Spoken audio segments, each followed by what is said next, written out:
Hello, everyone. It's Monique Ramsey with the La+Jolla+Cosmetic podcast.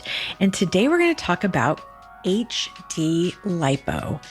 So, HD, as we all probably know, stands for high definition or high def. And one place you may have heard of this procedure comes up in celebrity news when they refer to somebody having ab etching or abdominal etching. And so, my guest today is plastic surgeon, Dr. Hector Salazar. And since we're on the subject of celebrities, Dr. Salazar, inquiring minds are celebrity plastic surgeon. Inquiring minds want to know, is that what HD lipo is for, this etching? Thank you so much for having me here. I really enjoyed talking about this topic. High definition liposuction is truly taking liposuction to the next level. So traditionally liposuction, it's only about obtaining a better contour, and that's it. I don't like this contour of a certain body part. Can you give me a better contour? With high definition liposuction, what you're going to do is, in addition to have a better contour and a much more dramatic body shape, what you can do is you can define certain structures that will give you or a better, much better body image, such as in the abdomen. In the abdomen, in your tummy, other than getting a flatter abdomen, getting a much more accentuated waist and hip ratio, depending if it's a male or a female, but you're also going to get the definition of the rectus muscle. So the recti muscles are actually right at the front, is actually the six pack. And what we can do is we can sculpt a little bit of fat that we leave behind to edge those muscles and to show structures such as like that midline, which is called linea alba, or the linea semilunaris. The linea semilunaris is the outside of the six pack, or the inscriptions of the rectus, which are the six pack. So that's what HD lipo is. And it's not only for the abdomen, it's also for the back, for the arms, for the thighs. You can show many structures in a much better way when you undergo this procedure. So the goal is not just like reducing the bulk. It's sort of taking, like you say, taking it to the next level, having that whatever you want to be showing in the definition. And so can you do that? So the difference really is traditional lipo, there's no sculpting involved. Is that right? Or is there some? Well, and now it's a great question, because with traditional liposuction, people also will say that they're doing some sculpting, right? Because imagine you have a square piece of marble and then you're going to give some shape. So you're doing some sculpting. With high definition liposuction, what you do is not only you do the carve out and and give a much improved shape, but then you go into certain parts and then better defined anatomical structures that will allow your body to look much more athletic, to look much more muscular. And it depends. It depends if it's performed on male or female patients and what their goals are. We can actually adapt this technique to their needs. So for a woman, do women want a six pack, or can they have one? Or is it more that they're trying to get that kind of sexy midline that you were talking about, and maybe the outer edges curved or? Mm-hmm. Yeah. So with female patients, what we start with is we talk to them about how powerful this technique is, and we show them several pictures, and we even show them pictures of male patients, pictures of female patients. And everybody starts by saying that they want a much more accentuated waist and hip ratio. When we go into and look at their back, everybody says that they want that carved out lower back. And when we do that, just by doing that, we start looking a much better defined upper pole of the buttock. By carving the lower back so much and accentuating that difference, it starts looking like actually they got a little bit of fat injected into the buttocks without doing it. So everybody loves that part as soon as we start showing that. And then what we do is we show and point out at different structures that we can define. So it's very popular for female patients to go ahead and say, well, I would really like to have that midline better defined. I would like to show a little bit of the side of that rectus muscle, a little bit on the six pack, not necessarily all the little packs on the six pack, but that sideline, that lateral aspect to have better defined. And then obviously we give them the option. We say, look at this six pack and look at this female picture where she was actually asking for a six pack. I mean, it's a different goal. It can be done. Do you want it? Is it something that appeals to you? Do you want to work on this on your own, or would you rather maintain a less defined rectus muscle?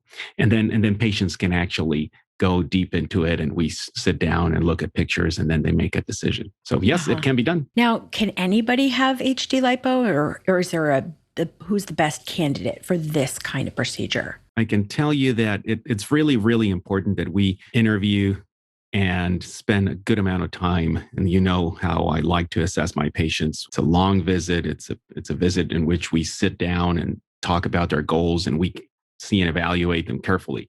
But this procedure, it's not for weight reduction. That's the number one thing that we have to remember. This is not to lose any weight. BMIs that are high, body mass index, the relationship between your height and your weight, we don't recommend this procedure on patients with high BMI. And we can, obviously, we can chat about it with them and tell them. And when we feel that we recommend for them to lose some weight beforehand, we do. Because this is, number one, we're going to be, first, as you were correctly saying, we're going to be debulking. First, we're going to be eliminating a good amount of fat.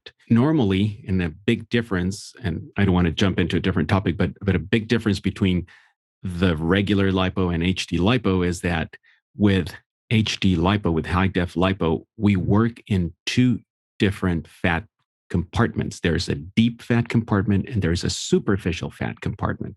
The deep fat compartment is where normal regular liposuction takes place. So we do that part. So in a way, we do regular lipo first, and then we go and work on the superficial fat compartment. So since we have to take out a significant amount of fat, we have a limit of how much fat we can remove safely in the operating room, because that's our number one concern, patient safety. We have to evaluate and see if a patient is a good candidate on a one-by-one basis. And I mean, it's a pleasure for us to talk to patients, and if maybe the patient's not a candidate, we would still evaluate them, see them, and then determine what are the next steps that we need to do to make them a candidate. Yeah, because maybe it includes losing a little weight to get you to the point, maybe the person's, 10 or 15 pounds over where you would like them to be. Correct. So you can help. And how does that go? What do you have patients who've done that before? Absolutely. I mean, for us, and as you know, it's a pleasure talking to patients and listening to their goals. And if we explain to them what the surgery is about, even if they're not good candidates at that point, and definitely we give them a follow-up visit. Obviously, we don't, I wouldn't say that we handle the weight loss program per se, but definitely we like to continue having several encounters so we can help them achieve their goals and get them ready for surgery. So, but definitely if they come and we talk about surgery, they are going to leave our office knowing exactly what the plan's going to be, what are the risk benefits, the pros and cons, and how's the recovery process, so they can actually plan ahead of time. I mean, what better thing that if you want that surgery, you're going to lose some weight over the next 3-4 months, and then at month 5 or 6, you're already having your surgery. You nested already. You have all your life planned, and you're ready to go. Now, you mentioned BMI. So is there actually a number that you will say, okay, I want you between this number BMI and this number, or not to exceed? I would say probably not to exceed BMI of 35, definitely. From 30 to 35, we would consider them on a specific case basis, and depending on the number of areas and what do we want to achieve. But I would say probably above 35, it wouldn't be something that they would be ready to embark in. Now, is this something that people who maybe think that they are a candidate for a tummy tuck, is this ever combined with a tummy tuck? That's a great question. So let me give you the straight absolute answer is no. I do not combine this with a tummy tuck because high definition liposuction is a surgery that's very powerful. It's a very aggressive intervention. A tummy tuck is a very aggressive intervention as well. I mean, even though we know that it's a very safe and both surgeries are very safe, but we do a lot during those two surgeries. So combining them places the skin at a high risk. We want to preserve the health of the skin as much as we can, and combining them, that would be too much. That being said, what we have seen is that patients that before we started doing this technique, we would give them as a recommendation a tummy tuck, period. That's it, nothing else. What about some liposuction? No, because you're going to develop extra skin. Now, after we started doing it, and we've seen it over and over and over, some of the patients that we thought they were only candidates for an abdominoplasty, now they're undergoing high definition liposuction. And we are seeing a lot of skin retraction, meaning skin tightening enough that then they don't need a tummy tuck. I do remember a patient specifically that because it was a male patient, he had a little bit of a flap of skin in the lower abdomen, and performing liposuction to a skin flap down there would be pretty much the recipe for failure. But with high definition liposuction, I mean, we have been getting very, very good skin retraction. And when we talked to them, we said, well, we have seen this. We go over pictures. Let's try it. And we've been able to avoid tummy tucks on multiple patients. Interesting. And why do you think that is? I think what happens is, as I was touching before, you go and first treat the deep fat compartment. Then you go, once you finish that, and practically we empty all the fat in the deep fat compartment. Then we go into the superficial fat compartment and we start working in this part. Traditional liposuction doesn't deal with the superficial fat compartment. As a matter of fact, the teaching is don't go to the superficial fat compartment in traditional liposuction. With high definition is where we're going to create most of the impact.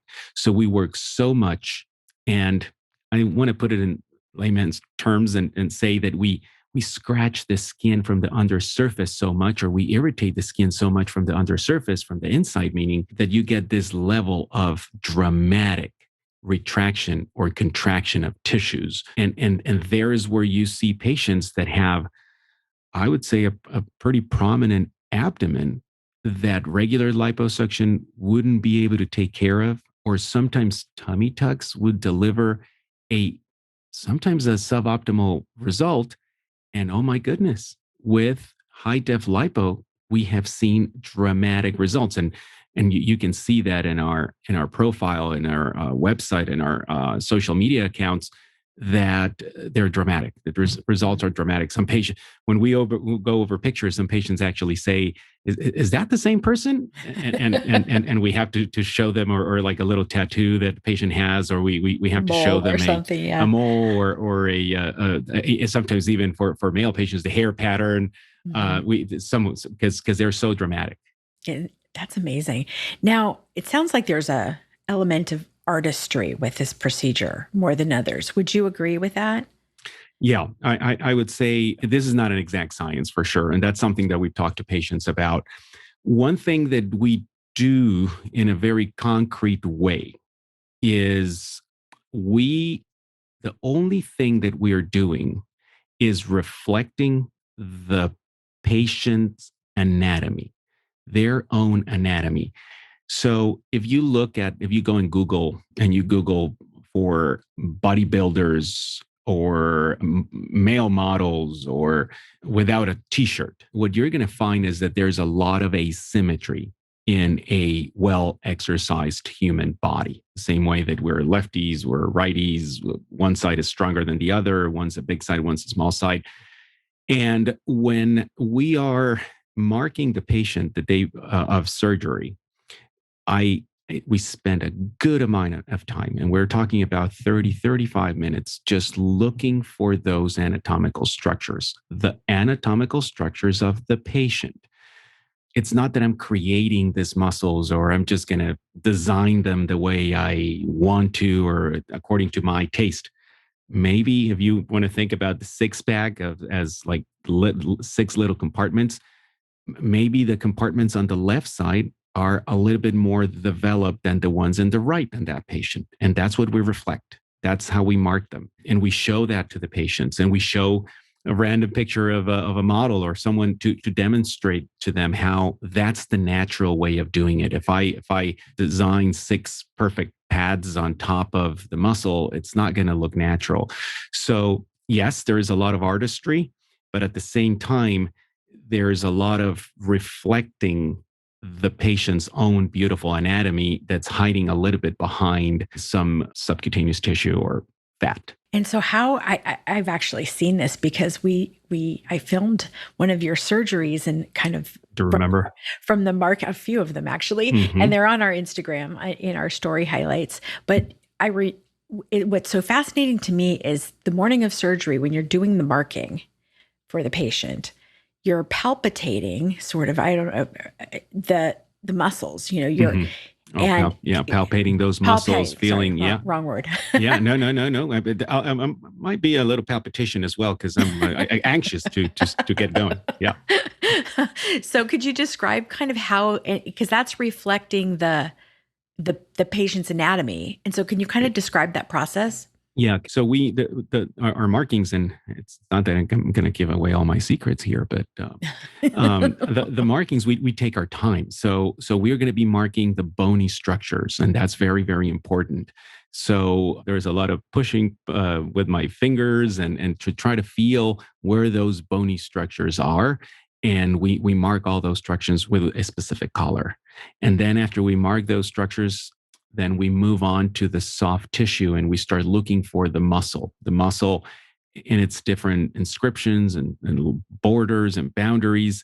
And to do that, what we do is we do some breathing exercises with the patients. We ask them to actually crunch their muscles. And funny enough, we've had patients that started sweating, and then we joke about, well, maybe that Dr. Salazar, so this is how I get my muscles, right? You get me to exercise here before surgery. And then we've had a patient that's a former bodybuilder, actually, that in the latest years, he's relaxed a little bit of his exercise and his diet and everything, and he wanted to retake things. And when I asked him to crunch his abdomen, I would say normally patients didn't just try to make it tight, but this gentleman actually put his left leg in front, twisted his waist, lift up his left arm, put it behind his neck, and then started crunching in a very professional way. And I said, oh my goodness, I'm going to implement this from now on. So it's a little bit of a fun time. For me, it's sacred because what we're doing, that's exactly what we're going to be reflecting after surgery. So that's how we do it. And then after we mark the muscle edges, because we define not only the six-pack muscles, but we also define the serratus muscle, we define the external oblique, we define the latissimus dorsi muscle on the back, the paraspinous muscle on the back. And after that, what we do is we start marking for fat. So where is that excess fat that we specifically need to remove? And where is the fat that we need to leave behind a little bit for sculpting? And some patients actually ask me, what happens with the little bit of fat that you leave behind? Yeah, I was going to ask you. Yeah, that's one of my next questions. So what they say, what they ask me is like, so if this fat, what happens? I mean, is it still going to be there? Well, that fat is helping us to give that definition. Let's say that patient's going to go to the gym after surgery, is going to start exercising like crazy. And what's going to happen is that fat will be burned. And since all the boundaries that we were reflecting were the patient's own boundaries, then the patient is going to reflect the true muscle through the skin. And there's not going to be any change in the look of the patient after a patient burns that fat. Burns the fat, hypertrophies the muscle, meaning the muscle gets a little thicker. So it looks exactly the same. So it's a very, very natural way of doing it. Interesting. So tell me about the technology that you're using in the operating room for HD lipo. I'm glad that you asked that question because it's something that we wanted to look into, because high definition liposuction it's a recently developed technique. I'm not going to say new, but recently developed, and traditionally has been performed with a device that actually generates heat, which is called VASER. So that way of doing HD lipo can cause some thermal injuries or burns to the tissues, to the skin.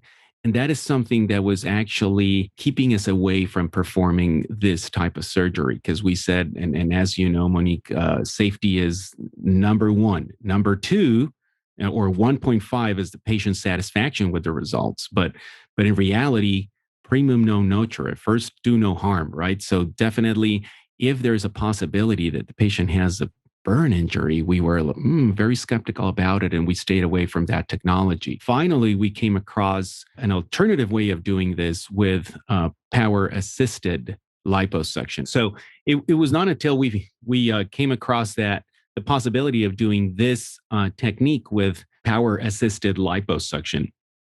And that's we use the micro air technique for this. It's a liposuction cannula that's connected to a special device that generates a piston-like motion back and forward. But actually, when you turn it on, you can't see that it moves because the RPMs are so high that basically you can't see that it's moving. But this liposuction cannula is reciprocating back and forward at such a high speed that allows us to break the fat in a very, very nice way, to sculpt the fat in a superb way, and without generating heat that can injure the skin. And that was one of our premises when we started looking for the technology. We do not want to cause any thermal injury. And we found this, and we've been getting amazing results. We do not need, for the level of shrinking of the skin that we're getting, we do not need any other type of power source energy or thermal energy. We can achieve great results with this technology. Now, you mentioned the skin tightening and skin retraction, and I know one of the new devices we have at the center is the Renuvion, which used to be called J-Plasma. Is that something that you're using with this, or is there really no need? So I don't feel right off the bat that there is any need for adding Renuvion. Renuvion J-Plasma, formerly known as, is a great technology. I think it has its indications. I do use it a lot. We use it, for instance, to tighten the skin of the arms, skin of the back. But in combination with high definition liposuction, I don't see the need. Can we do so? Let's say that a patient does not want to do the high def of the arms, for instance. The patient has a little bit of loose skin in the arms, and we're going to do traditional liposuction to the arms. So then adding Renuvion to those arms and that traditional liposuction, it's fantastic. The same thing for instance, in the mid back. In the mid back or the bra line, sometimes patients, they have a little bit of extra fat and comes with a little bit of extra skin. Since we're not going to be defining any muscles along the bra line, I think we can combine traditional liposuction with some of the Renuvion technology, get amazing skin tightening. For the lower back, for instance, we do not need it at all, because we get amazing retraction with high def, and we are defining some musculature down there. So I would say that no, we don't combine it. We can combine it during the same case, but for different areas. Okay. And how long is a typical case that you're doing? So it ranges, like on female patients, we're talking about anywhere from 3.5 to 4 hours. And male patients, it can range from 4 hours to 5.5 hours at the most, I would say. In reality, this is something that when the patient is during the consultation, we typically, when we think about liposuction, we say like, oh, maybe it's an hour or 2 hours or something that's a little bit more brief. But what I share with them is, I share with them the results. I share with them the philosophy. I show them and I talk to them about the deep fat compartment. I show them the superficial fat compartment. At that point in time, they understand that basically it's doing regular liposuction plus. So it's something that, like 2 procedures, really. It's like 2 procedures in one. And that's the reason why we need 3.5 hours on a female patient, or on a male patient about 4.5 hours. It's very safe. We stay within skin and muscle. We never reach deeper than that. So this is only a fat procedure. So we limit our time in the operating room. As I like to tell patients, we're not saving your life. We're not doing a heart transplant or a kidney transplant where we need to take 6-7 hours of surgery. So in reality, it's a very safe procedure. It takes about 3.5-4 hours, and the results that we can deliver are superb. They really are. You guys will love these pictures. We'll send put some links in the show notes to some of the photos and to some of the social media that we've done where we followed along, and to before and afters. And Monique, let me share. I don't know why I was thinking about this as you were saying. This is a procedure that when patients come back after they have it, they change their lifestyle. I mean, sometimes if you do a little bit of liposuction on the hips, the patient can see the result, but still they don't have the best that they can look right then, right there. And with this procedure, they do. They look like, they can see their musculature. They get really, really excited. And in reality, we have had patients coming back saying like, hey, doc, I was not into salads at all, and now that's the only thing I eat. So they're really motivated to keep that look. Amazing. Which is fabulous. It's fabulous. Amazing. And this is a life-changing surgery. Yeah. Now, do they have a lot of pain? Because you're talking about a lot of, quite a few hours in surgery, and, maybe they're having the front done and they're having the back done. And, how much pain is expected? I know that's varies from person to person, right. But, and for how long might they be? So, no, this is not a very painful procedure. Patients they can be sore. When you compare the level of pain in high-definition liposuction with traditional liposuction, there's no difference. Patients feel, even though it's a longer procedure, but they do not complain particularly of more pain. I like to tell patients that they should just take a full week. So let's say that we do the procedure at the end of the week, and then we have that weekend, the next week, and then the other weekend, and then they're going to feel fine. Probably they're going to feel fine at day 3 or 4. They're still going to be very bruised. They're still going to, the abdomen is going to look very irregular. We go over pictures because we have the process of how things evolve. And at the beginning, honestly, they look like a cartoon. They look like Ninja Turtles, really.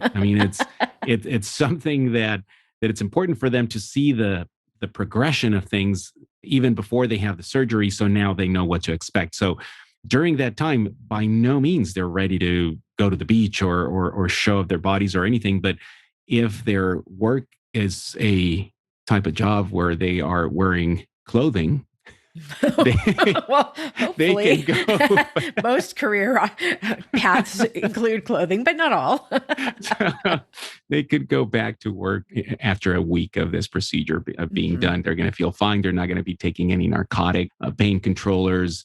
But they're not going to be like lifting boxes onto pallets or something. Exactly. That's for later. Yeah, so. That's going to be for later. Their activities, they're restricted for about 2.5 weeks. At about week number 3, we orient them and guide them through how they're going to be exercising again. And then about like 4 or 5 weeks, they're going to be at full power without any restriction. But no, it's not very painful. It's a procedure that patients tolerate very well. I know that as you were saying, it's patient dependent, but we have patients like walking through the office like nothing happened. And it's like, oh my God, maybe I forgot to do the surgery on this patient yesterday. They walk in, like they wave at you like, oh my God, this is perfect.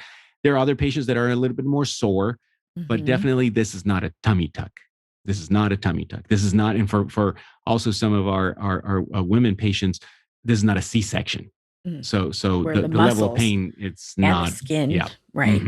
And let's talk about incisions actually, because with the tummy tuck, the incision is going to be longer. What do the incisions look like for HD lipo?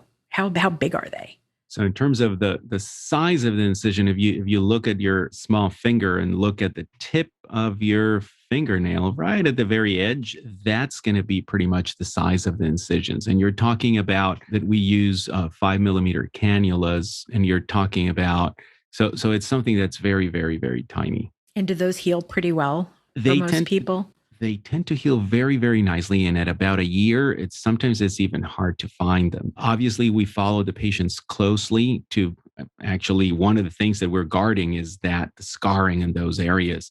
And if we see that there's this beginning of an aggressive scarring process, such as like a keloid or a hypertrophic scar, so we can act and jump on time and treat those scars.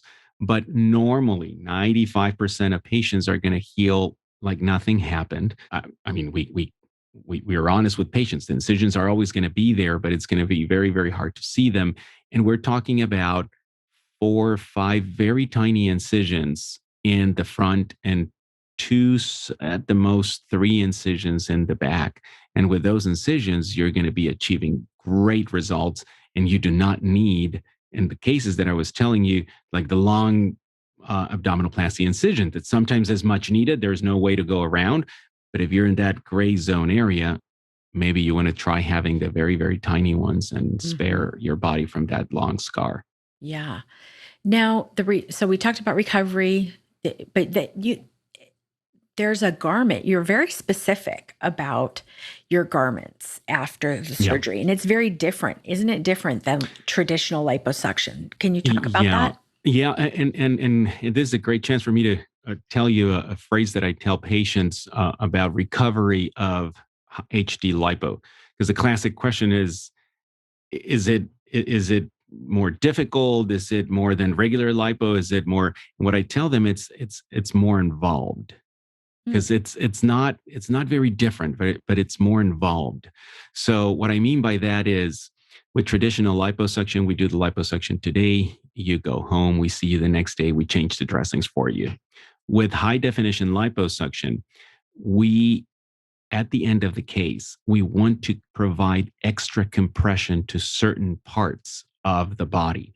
So what we do is we put a special foam that's going to be extra compressing certain structures that we want to mark more, we want to define more. So we close the compression garment, all those foams are in there, and we don't want those foams to be touched or manipulated for 1 week.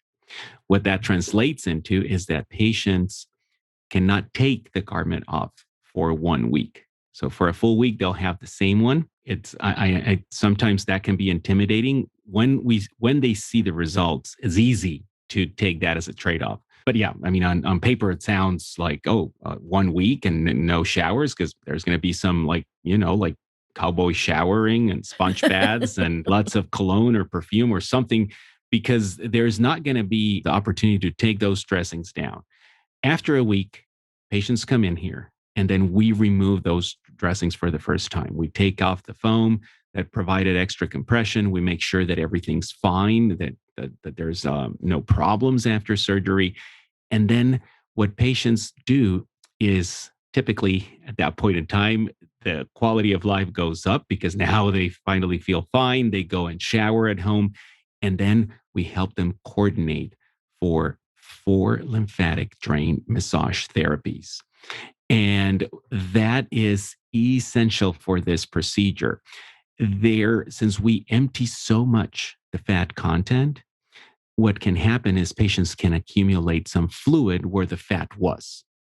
Oh. So it's important that with the lymphatic massage drain therapy, that fluid gets drained back into the vessels and then sent back right into the circulation and the heart, and you don't accumulate that fluid in certain areas. So what we do is we include 4 lymphatic drain massage therapies. And I don't know, Monique, have you ever had a lymphatic drain massage? A long time ago. I mean, this is in the early 90s when I had liposuction. So in the ancient times. Because I was going to say you were 6 or 7 years old back then. I was 12. Yeah. But but I did have one, and I had never experienced one before, but I cannot tell you the difference on how much better I felt It Mhm. was absolutely incredible. And then after my facelift, I had another one. And it makes, just in terms of how you feel, Mhm. it's right then and there, it's worth it. But It's totally worth it. And some patients, when we mention the word massage, they open their eyes really wide because they say like, "Oh my God, you're going to do liposuction, and then I'm going to get a massage." But it's not a Swedish or like mm-mm. nobody's going to be stepping on your abdomen or by any No means. elbows There's or no getting in elbows, there. no 4 or 5 hand massage. This is much more of a very gentle, very superficial massage that gets and mobilizes all that swelling, all that edema fluid away from the certain areas that we don't want it. So our patients, after they completed their 4 massages, sometimes, or I would say most of the time, schedule some extra massages on their own, because definitely it's something that it's not only pleasant, it's really beneficial for them. Yeah. So with regular liposuction, we provide the information of lymphatic massage therapy for our patients, but it's not a must. Mhm. With HD lipo, it is a must. So we include 4 massages for patients. We talked about already the 1 week compression garment 24/7. But then afterwards, patients need to continue wearing their compression garments. And what we do is we do it up to 6 weeks. And the Okay. reason for that is that that's the opportunity that we have to mold our results. And we cannot do it later. It's very important that we do it right at the beginning, and we continue molding and they continue seeing the difference and improving those results. Another funny fact is sometimes when we're about week number 6, when we tell them, all right, so now it's the time to start weaning you off that compression, some of them actually say, do you mind if I continue wearing it? And because they really feel the If difference. it feels better, yeah, to kind of Hmm. keep everything together or whatever whatever Hmm. the feeling is, or to Hmm. prevent some swelling, because as you move and start walking and doing things, that might I'm with them. Yeah. Yeah. No, Whatever feels absolutely. good. If it feels good and your doctor says it's okay, then I think, a couple extra weeks Yeah. is It's not going to cause any harm and they're going to enjoy it. Yeah. yeah. So a couple last things before we wrap up. Hmm. What are the patient's responsibilities during recovery? What do you want them to do or not do to have the best result? I think this is key because we it's not remember that this is not a basketball game. This is not a tennis match where we have 2 teams. It's a combined effort. We are one team, and patients realize that when they come and we explain to them what the process is like, then we're all wearing the same jersey. Mm, So definitely from our patients, what we want is number one, to enjoy, right? That's very important. The more they smile, the better they will heal. So this is a time for them to enjoy. It's all about them. The next thing is we tell them what medications they can take, what medications they should avoid. We educate them in those terms and for them to be compliant with that, for them to follow our instructions around the surgical day. After surgery, obviously, as I said, be compliant with wearing their compression garments, have good nutrition, eat lots of greens. We need a lot of folic acid. We need a lot of protein, good protein for them to have all the blocks that we need for healing. We ask for them obviously if they have any other some sort of a chronic problem or anything to be under control, or if they have their own medications to continue taking them.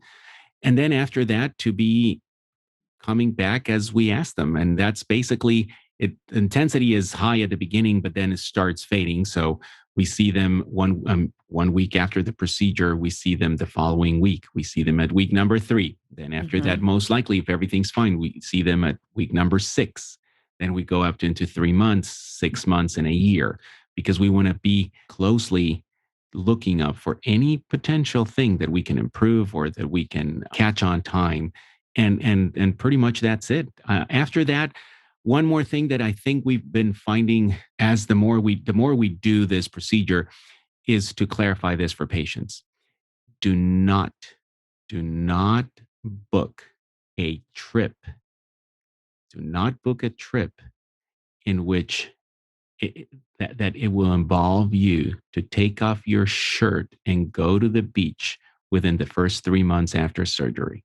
And this is important because when patients look at the results that we start showing them and when they get educated in clinic, they look at the final results of patients at some point. So sometimes they think, oh yeah, the way he looks at a year, I'm going to be looking like that for the summer. So I'm going Oh. to go to Hawaii like right after surgery. And no, they're not going to be ready for that. They're going to feel fine. They can go to Hawaii, but they shouldn't be bragging about their look at that point Things are not because quite finished. they're not going to be finished. And it's not that they're purchasing a sweater, or it's not that they're purchasing a jacket or a purse or a pair of shoes that they're ready, they're pret-a-porter, right? They're right Ready there. to wear. But definitely that's not what we're purchasing here. We Mhm. are performing surgery in living tissue, and the tissue will continue to soften and will continue, like there's going to be some imperfections at the beginning, but all those are going to soften so much that the result is going to look very, very natural, but it's not going to be ready at day number 50 or a day number 35 to be able to go to the beach and look like nothing happened, but the best that you can look. So that's one thing. Do not book an immediate trip after surgery. Yeah. That's really good advice, because I don't think people necessarily think about that. Now, on the website, I noticed that you're one of the few plastic surgeons in the United States who've been trained in this high definition lipo technique. And can you tell us a little bit about that training and what that means? Yeah. So what that is, and yeah, you're correct. We're one of the few people that do this technique, or that started doing this technique with the technology that we mentioned, with the micro air power assisted liposuction, without the possibility for burning the skin, as I was telling you, of thermal injuries to the skin. Because yeah, there's this procedure, as I was telling you, is out there. This procedure is it's a well proven procedure, but the thing is, we started applying a different technology to be able to obtain equal, if not better, results. And I think that it's really hard, I would say, to find someone else that does it in I would say in San Diego or Southern California with the same technology that we do it. So patients can be confident that they're seeing someone who does this several times a week. They're going to be obtaining very, very good results, and that we have plenty of experience with this procedure and this technology. And I think that's really the key, is how much you do of this procedure. And I mean, we all know that practice makes perfect. And, the more that you're doing it, and it's such a amazing gift that you have, that you deliver such beautiful results. Thank you. That, well, it's true. I mean, I've gotten to be in there in the OR and watch you work, and it's a lot of work. It's fascinating. That's my workout. Yeah, exactly. That's your workout. Exactly. But really, to see the artistry come through, and, as you've perfected your technique, I think that, that's great for our patients. So one of the patients said in one of their reviews, it said, Dr. Salazar was very professional, clear, and precise in everything that was discussed. He was very thorough. So those words actually appear in a lot of your reviews for any procedure you're doing. Does that surprise you at all, or is that something that you're pretty intentional about? No, and thanks so much for giving me that feedback. No, that I would say it does not surprise me, because that confirms that patients are perceiving us the way we are. I think this is not plastic surgery and modern plastic surgery is not a paternalistic discipline. It's not, nobody should go into an office and then the maestro plastic surgeon will tell them how they're going to look, what they need, and when is he going to do it. This is, as I was saying, I think a couple of questions ago, this is a team effort.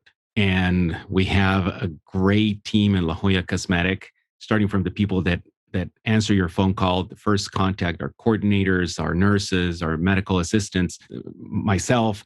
We have assembled a great team that the only mission is to listen to the patient's goal, to educate them about their options, for them to fully understand what the surgery is about, to fully understand how the recovery will take place, and most of all, what precise results we can obtain.